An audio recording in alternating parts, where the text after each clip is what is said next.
Hello to all CLAT aspirants out there. Today I, Kanishka Chaudhary, is here with you all to discuss really important tips that might help you in attempting your CLAT paper given the new guidelines which were released by the consortium a few days back. So I hope that all of you would have gone through these guidelines, and in these guidelines one important point which is gaining a lot of attention is that these students would not be allowed to mark anything on the paper except for the blank sheet which would be provided to them at the end. Now this means that you will not be able to underline your passages or even mark your options in the question paper itself. Now this means that you need to change a lot of, not a lot, but some few things that would be required for you to attempt your paper efficiently and effectively. And for this only I am here to discuss with you some certain important tips which would provide help to you. Before going on to these tips, one thing that I would like to emphasize on is that please abide by the instructions of the consortium. This is because, see, on a very practical ground, all of you are not above the consortium. So you need to follow what the consortium instructs you to do. Secondly, rest assured that whatever consortium is doing is for your betterment, because it is not doing certainly just like that. They have a very good reason to provide you with certain guidelines, release certain instructions for you.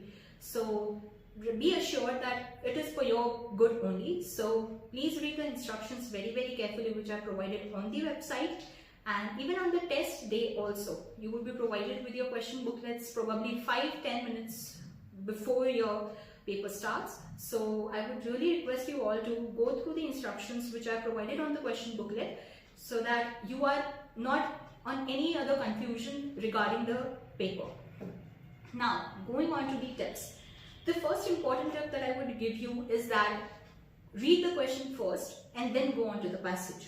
Now I know that aspirants have certain different ways of tackling the paper. Either they would read the passage first and then go to the questions, or they would first read the questions and then go on to the passage. But given these guidelines which say that you are not allowed to underline or mark important things in the passage, which means that it is important for you to read the questions first so that you have a basic idea of what kind of questions are asked and how you need to approach the passage. Now when I say read the questions, you need to just skim through them in just 5-10 seconds so that you get the important keywords which are asked in the questions, because the keywords in the question would be similar to what is there in the passage. So you would get a connecting idea of like what is asked in the passage and what you need to answer in the question. So the first tip is that read the question first, skim through them and then go on to the passage. Second tip, you need to be very focused while you are reading your passage, because since you are not getting an opportunity to underline the passage, as you already know, in such a circumstance your chances of revisiting the passage again after reading the question are significantly reduced and are rather negligible. So in such a circumstance, you need to be very attentive when you are reading your passage. Think that your first reading is going to be the last reading. So your grasping power, your interpretation, your comprehension of the passage should be such that in the first reading itself you are getting the most out of the passage and preferably everything out of the passage. You need to understand the passage very well in the first reading itself. So be very attentive when you are reading the passage for the first time only, and try to answer the questions, because you would already know the questions, so try to answer the questions accordingly. Now the next thing, when we have read the questions, we have read the passage, the third thing comes is marking the answers. Now since you are not allowed to tick mark on the question paper, the most reasonable inference is that you need to mark your answer directly on the OMR. Your OMR sheets, I would suggest mark very carefully. Take time, mark it very carefully, because you go wrong on one, you are not able to mark one question, it won't matter much. But if you go wrong on marking the OMR itself, it's a big blunder. So be very careful when you are answering and marking the questions on your OMR. Now when you are reading the questions, directly mark the answers on the OMR first thing. And this, when I say, is that this is something very reasonable because you are competing in a national level examination like CLAT. So it is reasonably expected out of you that you are having that much of comprehension that you are able to answer the question in the first go.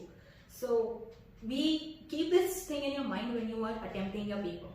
Now, given this that you have to mark directly on the OMR, the most common question that would come to your mind would be that what if we are stuck in a question, and what if we are having a confusion in a question, like we are not sure about what is going to be the answer.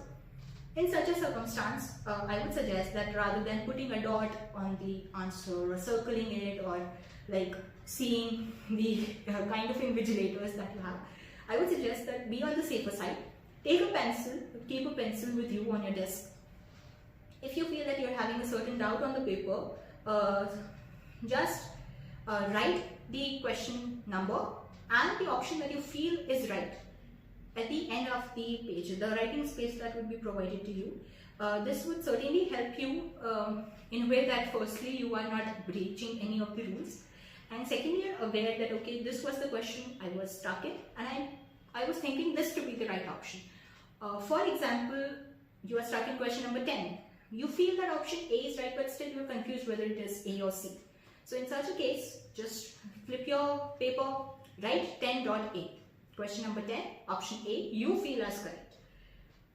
Keep a buffer time with you at the end of the papers, like 15 minutes, 10-15 minutes at least, so that you can revisit those questions which you were feeling to be not sure about and you have not marked in the OMR. So this is again an important thing which you must keep in mind, that keep your questions and options on a safer side so that you know where you are stuck and where you need to answer it. Now, when I talk about this, one thing that you should keep in mind is that you are given a QT section to attempt. So please, please, please don't overuse your writing space, because your QT section will need a lot of calculation which is required. So keep your space with you. When I attempted the paper, I was provided with 2 sheets.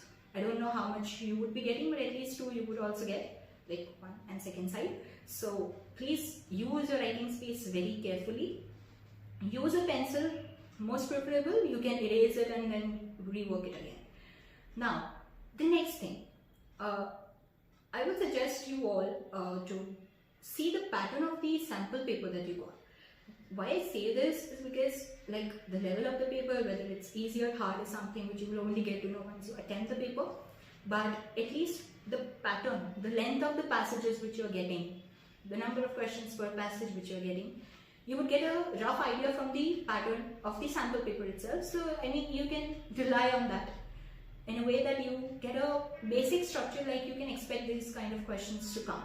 So I would suggest that before you go for your paper, just go skim through the pattern of the sample paper, try to see the length of the passages, number of questions, the kind of question that are asked, like that. Another important tip that I would suggest you all is that since you're left with only 2 days to your CLAT, that is 29th and 30th, first is your paper. So I would suggest that please do not mess up with mocks right now. This is a very subjective thing which I did with my CLAT, and I feel it's good because you are left with 2 days, and it is important that you are revising all the things which you have done throughout the year. So I would say that please revise those things, don't mess up with the mocks. Why I say this is because it becomes important as you would give 2 hours to your mock test just in, just for seeing that whether we are able to work out the paper in the accordance with the guidelines which are given. But be assured that when you will go to the examination hall, when you would sit with your paper, the kind of environment that you will get there, you will automatically be able to attempt your paper according to the guideline. Even if you are not able to underline it, be assured that you will be able to do that, because you are not kids. You are attempting a national level paper. You have prepared throughout the year, and it's not a difficult task. I know that it is difficult, because you would have done underlining and circling throughout your preparation. But be assured that when you are sitting in the paper, sitting in the examination hall and giving your paper, you would be able to do that. So please don't panic और stress out that हम कैसे करेंगे, हमने ऐसे कभी दिया नहीं है मॉक वगैरह वगैरह.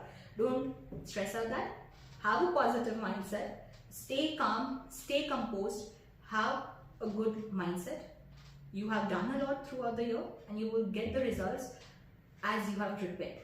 So, all the best to you all. Keep these tips in mind. Be calm, be composed, have a good reading.